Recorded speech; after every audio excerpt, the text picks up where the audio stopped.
Good morning and welcome to Mental Health Mondays, where we take time to talk about all the different things that we can do to support our mental health and wellness. And my guest today is Mia Whitfield.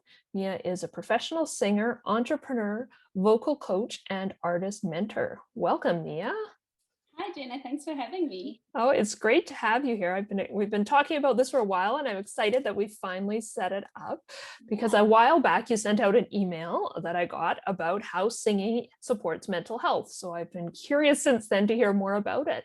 But why Yeah. don't you start by telling us, why do you do what you do, and go from there. Awesome. Everything I've always done comes from my love of singing. So I actually stumbled into teaching and fell in love with how people transform when they sing. So how a 50-year-old woman will come in and love herself back to life through singing, how an 8-year-old will stand on stage and express themselves fully, how a teenager will navigate all those emotions that they're dealing with through certain song choice. And I just fell in love with being able to inspire them in new and different ways through doing something that I love. So yeah, singing. All right. And so that's what you do as a vocal coach. Then you teach people how to sing and connect with their emotions and express themselves. Is that Absolutely, yeah. all right? And so how does that relate to mental health and wellness? As I said, I got this email from you a while back. And Yeah. so can you tell us about that? Well, what people don't realize is that singing actually rewires your brain. And the neuroscience of singing shows that when we sing, our neurotransmitters connect in new and different ways. So when we sing, it fires up the right temporal lobe of your brain and it releases all these endorphins that make you feel smarter, healthier, happier, and more creative. So yeah, oxytocin, which is your happy hormone. Yeah. All right. So singing does that. So, I'm curious, what about the singing? Is it like the connecting to the emotional part? Is it something about the process of breathing and making sound, or do you know what it is that prompts Well, that?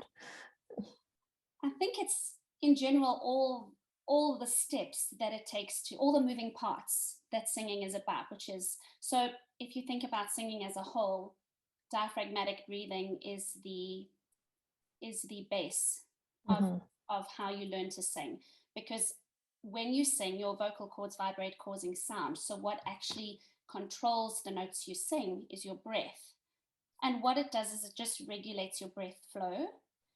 Plus, I mean, obviously I don't really know how the whole thing works, but they've done obviously research showing that your transmitters, your neurotransmitters inside your brain actually fire differently when you sing. And when you're singing in a group, this is amplified. Oh, So wow. it increases your self-awareness, your self-confidence, your ability to communicate with others.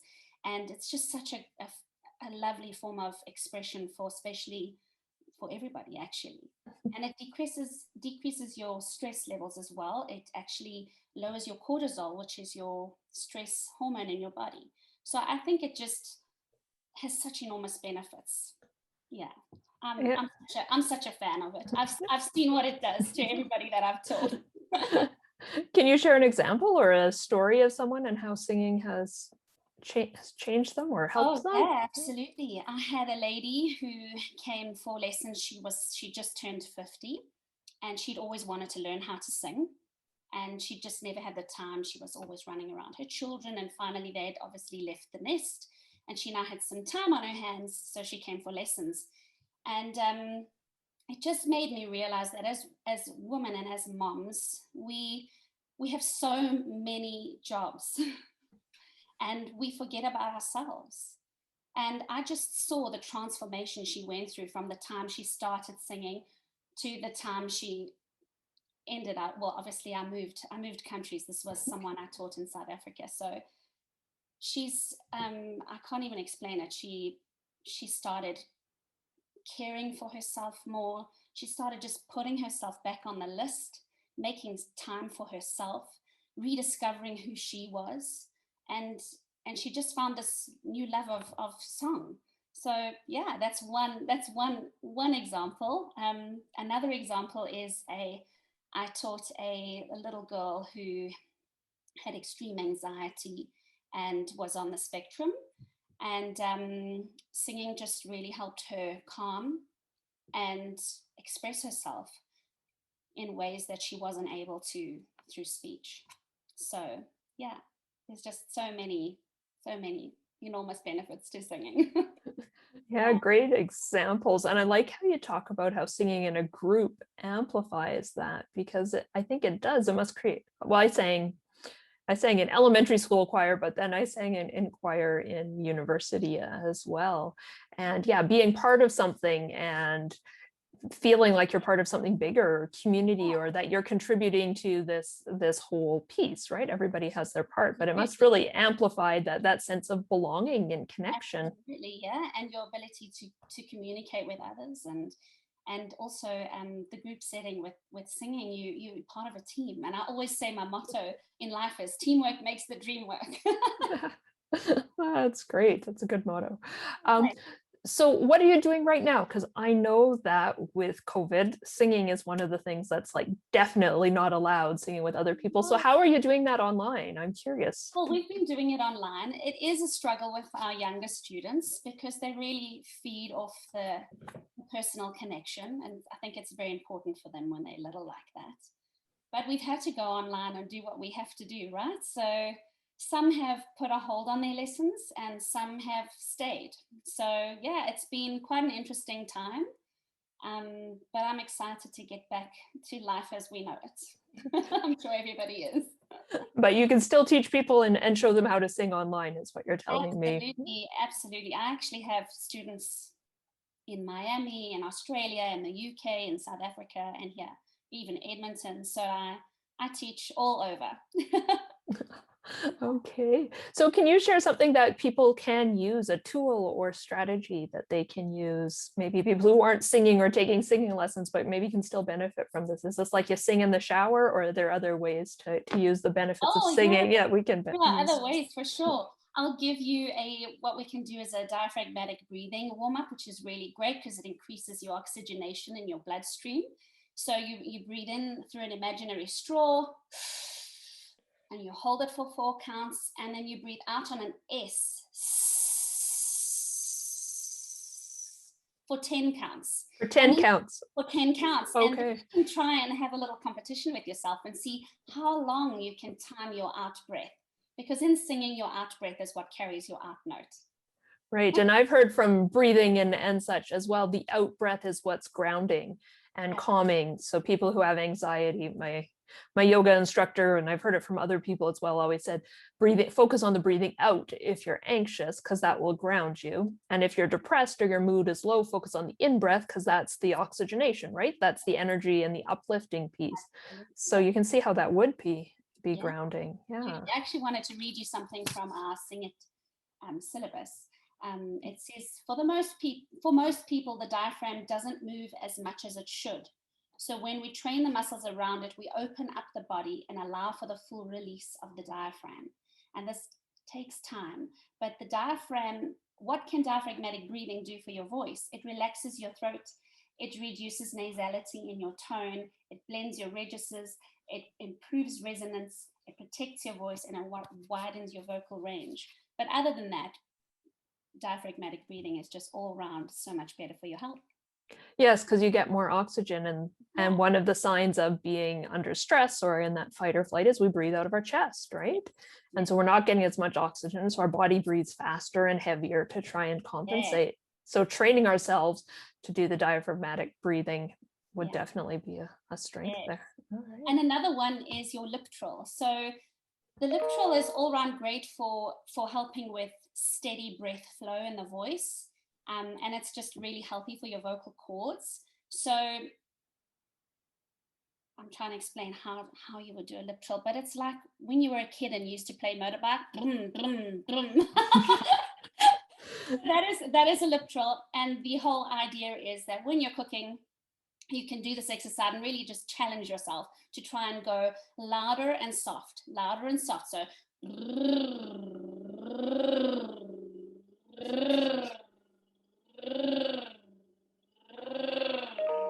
it actually engages your diaphragm and really is just so fun. Yeah. Your husband will start looking at you like, Yes, do it. kids would come in and what are you doing?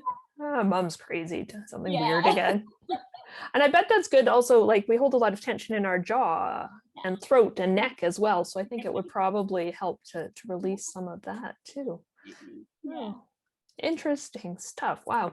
All right. So Mia, you had something you were going to share with people today, a gift or something. Oh, Yeah. yes.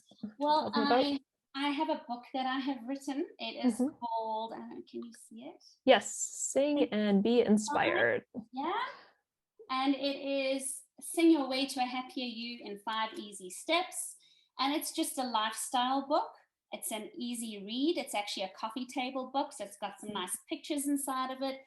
And we kind of delve into breath, stretching, create, dream, and sing. And it's little tools and steps and exercises that you can do from your home on how singing can actually better your life. That's great. Well, we'll share the link for that in the comments below for people who want to check that out. I think that's a great idea Thank you. to look at. And then I also wanted to offer a free lesson, a 30-minute lesson, either online or in person to someone, one of your viewers, one of our viewers, yes. Okay, so we'll talk about how we can arrange that, like kind of a draw, is that what you imagine? Or people can just sign up if they're interested and you'll... Yes, sign up if they're interested and then we'll cut their names out and stick it in the hat. All right, so we'll do that.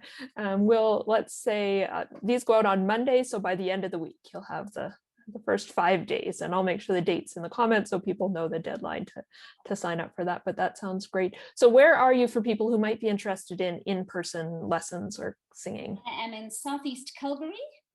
Okay. And yeah. All right, and that's in Alberta, Canada, for anybody who's Canada, needs more context. Exactly. But Mia also, as you said, works with people internationally on singing as well. And I assume you work with people who are from like the basic beginners, have never really sung. All the way through to advanced, absolutely, okay. Yes. So anybody can really benefit from this then. All right. And I know you were doing some stuff with like pairs as well, right? Or couples or lessons and group lessons. I do moms and daughters, husbands and wives. Those are really fun. And also grannies and grandchildren. They come in with their granddaughter. Oh, so that sounds like fun. That's lovely, absolutely lovely. Yeah. So then they get the benefits of that, plus that sense of connection you were talking about as well, I bet. And it's something that they do together, and it's their little special thing that they do each week. Oh, that's great. Well, is there anything else you'd like to share, Mia? That sounds great. Just one thing. Through music, we discover ourselves, and that's the greatest gift of all. And I think in your when we were organizing this, you said something about I'm not happy because I sing. I don't sing because I'm happy. I'm happy because I sing. Yes. So just a reminder and that that's true testament to my life. Actually, everyone's like, "Why are you so happy?" I'm like, "Well, it must be because of that quote." Yes. I've always sung, which is why I'm always happy. Oh, great. Well, thanks so much, Mia, for being here today and sharing about singing and how that supports our mental wellness. I'll invite people to join us again next Monday for Mental Health Monday, where I'll have another interview with someone and we're talking about all the different things we can do to support our mental health and wellness. There isn't one strategy that works for everybody. There's so many different tools we can add to our toolkit, and singing is another one to think about. So thanks for being here, Mia, and sharing. It's been wonderful. Thank you.